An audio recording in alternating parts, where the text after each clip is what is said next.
de pain au matin et renaître dans nos destins.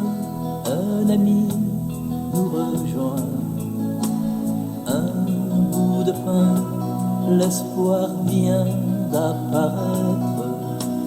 Reste avec nous jusqu'au bout du chemin pour te confier nos soucis et nos larmes, pour te confier nos ennuis, nos chagrins, pour inventer des chansons qui désarment, pour avancer sans peur des lendemains.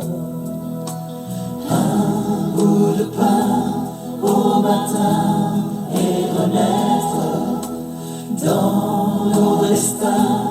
Un ami nous rejoint, un bout de pain, l'espoir vient d'apparaître. Reste avec nous jusqu'au bout du chemin. Je pense que ça part bien notre journée avec un bout de pain le matin, puis renaître. Seigneur, c'est lui qui nous accueille à travers sa parole puis son Eucharistie. Il nous rassemble au nom du Père et du Fils et du Saint-Esprit. Amen. Prions le Seigneur.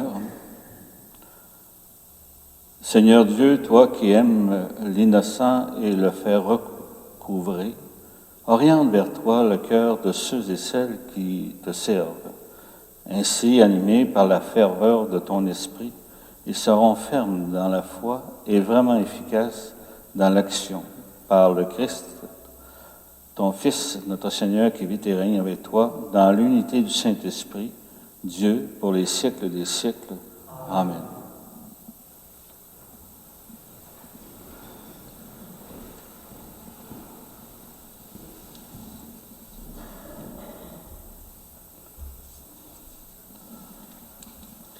Lecture du livre du prophète Jérémie. Ainsi parle le Seigneur. Maudit soit l'homme qui met sa foi dans un mortel, qui s'appuie sur un être de chair, tandis que son cœur se détourne du Seigneur. Il sera comme un buisson sur une terre désolée. Il ne verra pas venir le bonheur. Il aura pour demeure les lieux arides du désert, une terre salée, inhabitable. Béni soit l'homme qui met sa foi dans le Seigneur, dont le Seigneur est la confiance. Il sera comme un arbre planté près des eaux, qui pousse vers le courant ses racines. Il ne craint pas quand vient la chaleur, son feuillage reste vert. L'année de la sécheresse, il est sans inquiétude. Il ne manque pas de porter du fruit. Rien n'est plus faux que le cœur de l'homme. Il est incurable. Qui peut le connaître? Moi, le Seigneur, qui pénètre les cœurs et qui scrute les reins, afin de rendre à chacun selon sa conduite, selon le fruit de ses actes. Parole du Seigneur. Nous rendons grâce à Dieu. Heureux l'homme qui met sa foi dans le Seigneur. Heureux est l'homme qui n'entre pas au conseil des méchants, qui ne suit pas le chemin des pécheurs, ne siège pas avec ceux qui ricanent, mais se plaît dans la loi du Seigneur et murmure sa loi jour et nuit. Heureux l'homme qui met sa foi dans le Seigneur. Il est comme un arbre planté près d'un ruisseau, qui donne du fruit en son temps, et jamais son feuillage ne meurt. Tout ce qu'il entreprend réussira. Tel n'est pas le sort des méchants. Heureux l'homme qui met sa foi dans le Seigneur. Mais ils sont comme la paille balayée par le vent. Au jugement, les méchants ne se lèveront pas, ni les pécheurs au rassemblement des justes. Le Seigneur connaît le chemin des justes, mais le chemin des méchants se perdra. Heureux l'homme qui met sa foi dans le Seigneur. Ta parole, Seigneur, est vérité, et ta loi, délivrance. Heureux ceux qui ont entendu la parole dans un cœur bon et généreux, qui la retiennent et portent du fruit par leur persévérance. Ta parole, Seigneur, est vérité, et ta loi délivrance.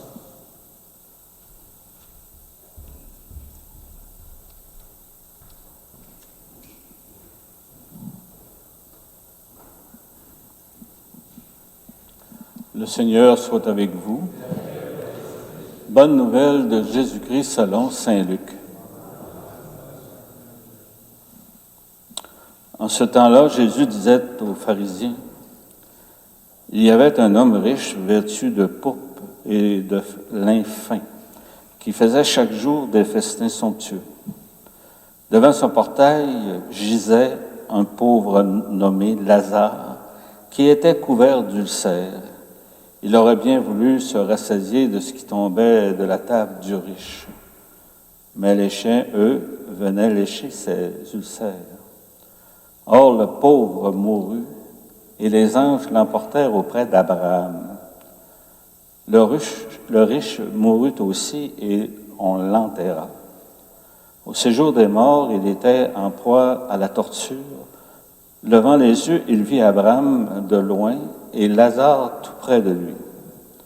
Alors il cria, « Père à Abraham, prends pitié de moi et envoie Lazare tremper le bout de son doigt dans l'eau pour me rafraîchir la langue, car je souffre terriblement dans cette fournaise. » Mon enfant, répondit Abraham, « Rappelle-toi, tu as reçu le bonheur pendant ta vie et Lazare le malheur pendant la sienne. Maintenant, lui, il trouve ici la consolation et toi la souffrance. Et en plus de tout cela, un grand abîme a été établi entre vous et nous, pour que ceux qui voudraient passer vers vous ne le puissent pas, et que de là-bas non plus, on ne traverse pas vers nous. » Le riche répliqua, « Eh bien, Père, je t'en prie d'envoyer Lazare dans la maison de mon Père. En effet, j'ai 5 frères, qu'il leur porte son témoignage, de peur qu'eux aussi ne viennent dans ce lieu de torture. » Abraham lui dit, « Ils ont Moïse et les prophètes, qu'ils les écoutent. » « Non, Père Abraham, dit-il, mais si quelqu'un de chez les morts vient le trouver, ils se convertiront. Abraham répondit, « S'ils n'écoutent pas Moïse ni les prophètes, quelqu'un pourrait bien ressusciter d'entre les morts, ils ne seront pas convaincus. » Acclamons cette parole de Dieu.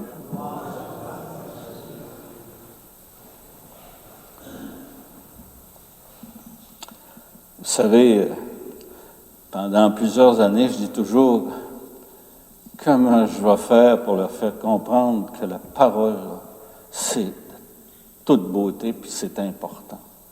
Et là, c'est vraiment les références bibliques de ce que je dis constamment. Comment je vais faire pour leur faire comprendre que le Seigneur va nous accueillir si on prend conscience de ce qu'il nous dit. La première semaine du carême, je parlais des tentations, les 3 formes de tentation qu'on est constamment en proie. C'est la question de l'avoir. Puis le Seigneur a dit, parce que le Satan lui dit, change cette pierre-là en pain. Puis là, il dit, l'homme ne se nourrit pas seulement du pain, mais de toute parole qui vient de Dieu. Bon, première tentation. Deuxième tentation, c'est celui du savoir. L'intelligence de manipuler les personnes pour arriver à leur fin. Et la troisième, c'est le pouvoir. Tout s'accaparer pour en avoir le plus possible, au détriment des autres. Bon. C'est déjà au départ, il en parle. Il parle de richesse, le riche qui n'a pas partagé une partie de sa richesse. Puis on dit que la foi, c'est avant tout être donner pour les autres, être charitable pour les autres, c'est le premier signe de la foi. Donc, c'est ce que la parole nous dit aujourd'hui à travers ces textes-là. Puis aussi, ce qui est important, c'est de maintenir sa foi pour se convertir constamment. Donc, on a tous les jours à se convertir pour garder notre foi. Puis l'enfer. L'enfer. On en parle de toutes les façons. Puis, à un moment donné, j'avais un cours avec Paul Tremblay, qui donnait des cours sur l'au-delà. Il disait que l'enfer, lui, ce qu'il voyait, c'est quelqu'un qui est jamais capable d'aimer, puis il accueille jamais l'amour, puis il s'aime pas. J'ai commencé à réfléchir à ça, mais c'est intéressant de savoir ça, hein, que c'est vraiment l'enfer, de ne pas être capable d'aimer, de ne pas accueillir l'amour, puis saillir à mort. Hein? Pensez-y comme il faut. Alors, c'est une forme d'enfermé. Enfermé. Amen.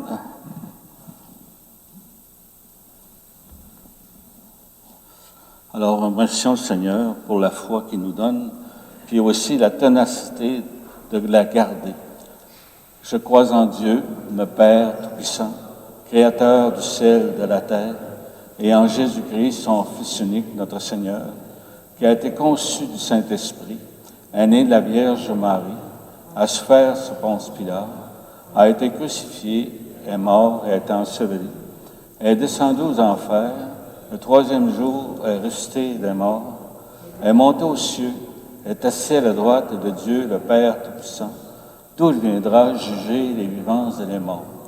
Je crois en l'Esprit Saint, à la Sainte Église catholique, à la communion des saints, à la rémission des péchés, à la résurrection de la chair, à la vie éternelle. Amen. À la maison, ici, on va se préparer pour recevoir le Christ dans l'Eucharistie, la consécration. Le mystère de Dieu est extraordinaire. Dernièrement, j'ai fait une funéraille ici à Sainte-Anne. J'avais des amis que je connaissais. C'était pas beaucoup. Puis il y en avait un, là, je vous dis, là, il était enragé de venir dans l'Église. Tu sentais qu'il n'avait pas sa place ici. Puis là, bien sûr, il venait pour accompagner sa famille. Puis là, on a posé la question, vu la main, ceux que ça fait au moins 1 an qu'il n'a pas mis les pieds dans l'Église. La moitié ont levé la main. On a demandé 3 ans, levé la main, ceux qui depuis 3 ans n'ont pas mis les pieds dans l'Église. Donc, la moitié encore a levé la main. Puis lui, il levait la main, hein, le monsieur, là, qui n'était pas de bonne humeur. Puis, finalement, je fais la célébration, puis à la fin, c'est le seul gars qui est venu me voir. Il dit, c'est pas ce que j'ai dit qui est important. Curieusement, c'est l'Eucharistie. Il a tellement été touché, là. C'est incroyable, le changement que ça a fait. Parole de Dieu, Eucharistie, c'est des forces incroyables. Moi, j'aime, tu sais, des jugements, là, par le visage, des fois, les non-verbales, ça dit beaucoup. Il faut enlever ça. Le Seigneur, il travaille, l'Esprit. Je voulais vous dire ça ce matin.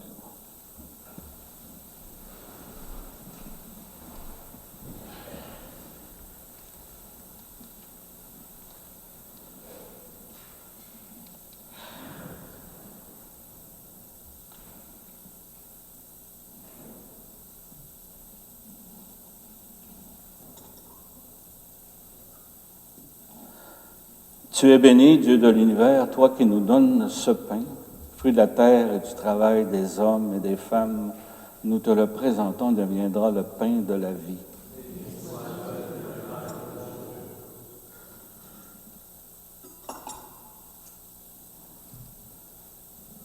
Comme cette eau se mêle au vin, pour ton sacrement d'alliance, puissions-nous être unis à la divinité de celui qui a pris notre humanité.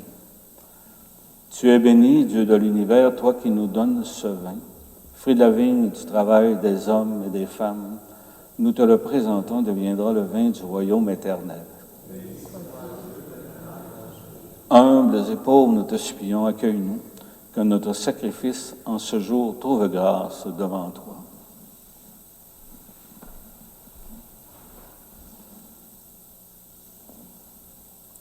Lave-moi de mes fautes, Seigneur, purifie-moi de mon péché.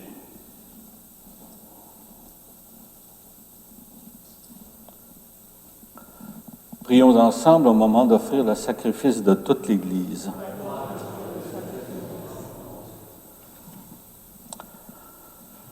Par le sacrifice que nous célébrons aujourd'hui, nous t'en prions, Seigneur. Sanctifie nos œuvres de pénitence pour que ce dont témoignent extérieurement les efforts du carême produisent un effet à l'intérieur de nous-mêmes, par le Christ notre Seigneur. Le Seigneur soit avec vous. Élevons notre cœur. Rendons grâce au Seigneur notre Dieu. Vraiment, il est juste et bon de te rendre grâce toujours et en tout lieu par ton Fils bien-aimé Jésus-Christ, car il est ta parole vivante par qui tu as créé toutes choses. C'est lui que tu nous as envoyé comme Rédempteur et Sauveur, Dieu fait homme, conçu de l'Esprit Saint et de la Vierge Marie, pour accomplir jusqu'au bout ta volonté et rassembler du milieu des hommes et des femmes un peuple saint qui t'appartienne. Et il étendit les mains à l'heure de sa passion afin que soit brisée la mort et que la résurrection soit manifestée. C'est pourquoi avec les anges et tous les saints, nous proclamons ta gloire en disant d'une seule voix, Saint, Saint, Saint, le Seigneur, Dieu de l'univers, le ciel et la terre sont remplis de ta gloire. Hosanna au plus haut des cieux. Béni soit celui qui vient au nom du Seigneur. Hosanna au plus haut des cieux. Toi qui es vraiment saint, toi qui es la source de toute sainteté, Dieu notre Père, nous voici rassemblés devant toi. Et dans la communion de toute l'Église, nous célébrons le jour où le Christ est ressuscité d'entre les morts. Par lui que tu as élevé à ta droite, nous te prions. Sanctifie ces offrandes en répandant sur elles ton esprit, qu'elles deviennent pour nous le corps et le sang de Jésus, le Christ, notre Seigneur. Au moment d'être livré, d'entrer librement dans sa passion, il prit le pain, il rendit grâce, il le rompit et le donna à ses disciples en disant, « Prenez et mangez-en tous. Ceci est mon corps livré pour vous. »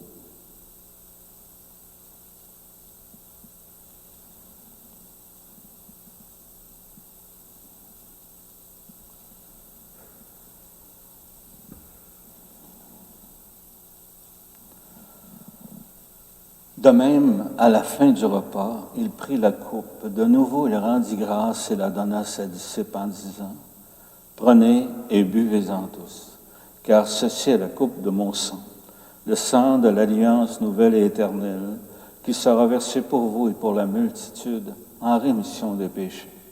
Vous ferez cela en mémoire de moi. »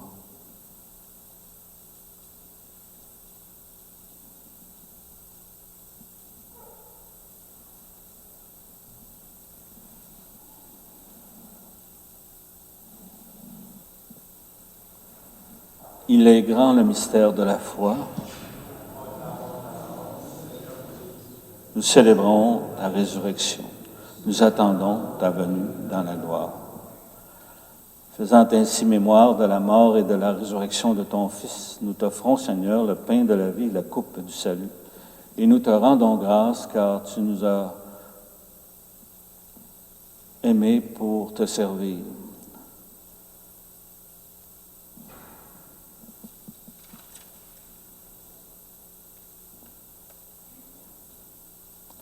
Humblement, nous te demandons que, n'ayant part au corps et au sang du Christ, nous soyons rassemblés par l'Esprit Saint en un seul corps. Souviens-toi, Seigneur, de ton Église répandue à travers le monde. Fais-la grandir dans ta charité avec le pape François, notre évêque René, l'ensemble des évêques, les prêtres, les diacres et tous les agents pastoraux.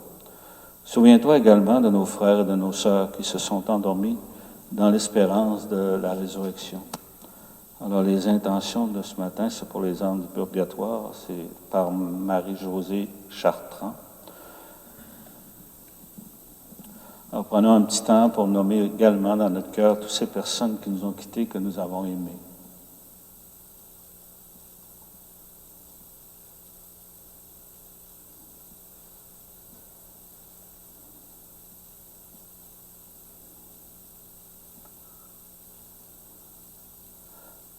Accueille-les dans ton amour auprès de toi. Par lui, avec lui et en lui, à toi, Dieu le Père Tout-Puissant, dans l'unité du Saint-Esprit, tout honneur et toute gloire pour les siècles des siècles. Amen. Alors, on peut dédier cette prière-là aux personnes qui se recommandent à nous. Notre Père, qui es aux cieux, que ton nom soit sanctifié, que ton règne vienne, que ta volonté soit faite sur la terre comme au ciel. Donne-nous aujourd'hui notre pain de ce jour. Pardonne-nous nos offenses comme nous pardonnons aussi à ceux qui nous ont offensés. Et ne nous laisse pas entrer en tentation, mais délivre-nous du mal. Délivre-nous de tout mal, Seigneur, et donne la paix à notre temps. Par ta miséricorde, libère-nous du péché. Rassure-nous devant les épreuves en cette vie où nous espérons le bonheur que tu promets et l'avènement de Jésus-Christ, notre Sauveur.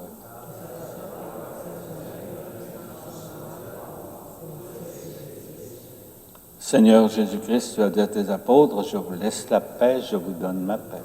Ne regarde pas nos péchés, mais la foi de ton Église. Pour que ta volonté s'accomplisse, donne-lui toujours cette paix et conduis-la vers l'unité parfaite, toi qui règnes pour les siècles des siècles. Amen. Que la paix du Seigneur soit toujours avec vous. Alors que la paix du Seigneur vous touche le cœur ce matin. Paix du Seigneur. Paix du Seigneur. Le corps et le sang du Christ réunis dans cette coupe nourrissent en nous la vie éternelle.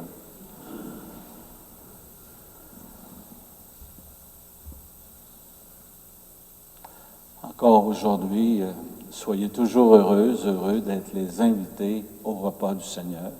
Voici l'agneau de Dieu qui enlève le péché du monde. Seigneur, je ne suis pas digne de te recevoir. Somme une parole et je serai guéri. Le corps et le sang du Christ me gardent pour la vie éternelle.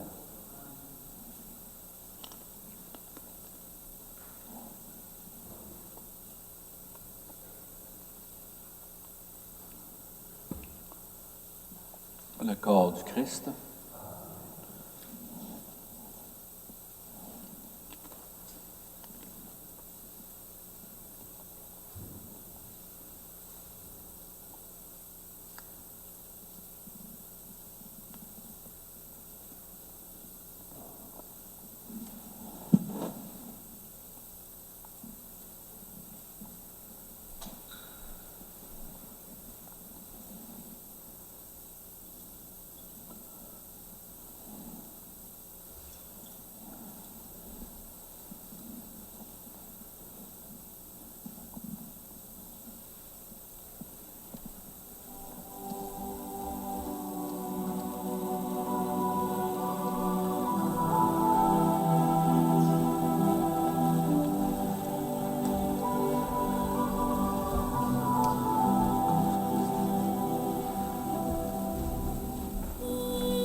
Hier, c'était la journée de la femme. Tout ce qui importe à comprendre, surtout les hommes, d'arriver à l'égalité sous tous les fonds. Au niveau du travail, égalité monétaire. Au niveau de l'engagement dans l'Église, une égalité aussi, etc., etc. Donc, on a un travail énorme à faire comme humain, comme homme aussi, de chercher cet équilibre-là. Notre Église est maintenue majorité par la présence de femmes qui croient vraiment en Dieu. Ils sont comme Marie, ils gardent tout à l'intérieur ce qui se passe. Je trouve ça beau, je trouve ça grand de votre part, de garder votre foi en au Seigneur. Puis c'est le premier, le Christ, qui a manifesté une égalité chez la femme. Partout dans les textes, on parle de cet équilibre-là que le Seigneur avait avec les femmes, de son temps, là. On parle de son temps. Alors, on a encore du travail à faire énorme.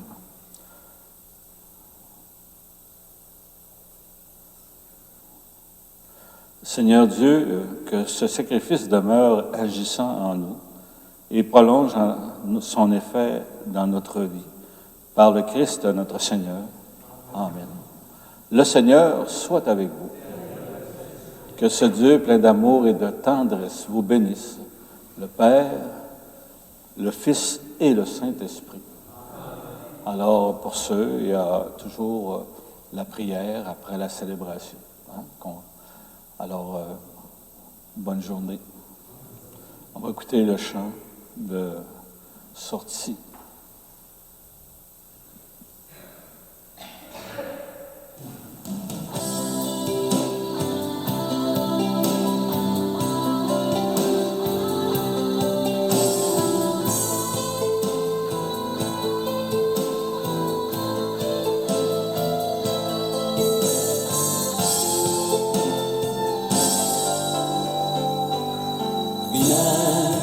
Jamais ne nous séparera de l'amour. Rien jamais ne nous séparera de l'amour. Ni la mort, ni la vie, ni le feu, ni le froid, ni le jour, ni la nuit, ni la faim, ni la soif, ni chaîne, ni menace. Rien jamais ne nous séparera de l'amour. Rien jamais ne nous séparera